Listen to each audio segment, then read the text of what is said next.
অবৈধ প্রেম ভালোবাসা কতই না ভয়ানক এই হারাম রিলেশনশিপ। আপনি 5 ওয়াক্ত সালাত আদায় করছেন, রুটিন করে নিয়মিত কোরআন তেলাওয়াত করছেন, আপনি পর্দা করছেন, রাসূল সাল্লাল্লাহু আলাইহি ওয়াসাল্লামের সুন্নাহ মেনে চলছেন, নিয়মিত কতই না দোয়া করে যাচ্ছেন, আর এর পাশাপাশি আপনি কন্টিনিউ করে যাচ্ছেন একটি হারাম রিলেশনশিপ অর্থাৎ জিনা, যা হচ্ছে কবিরা গুনাহ। তওবা ছাড়া এর কোনো ক্ষমা নেই। স্বয়ং আল্লাহ তাআলা জিনার ব্যাপারে বলেছেন, আউযু বিল্লাহি মিনাশ শাইতানির রাজীম, লা তাকরাবুজ জিনা, তোমরা জিনার ধারে কাছেও যেও না। আর আমরা জিনার ধারে কাছে না, জিনার আষ্টে পৃষ্ঠে জড়িয়ে আছি।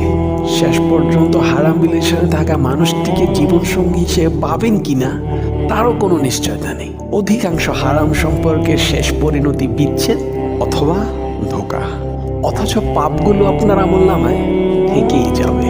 আবার অনেকেই ভাবে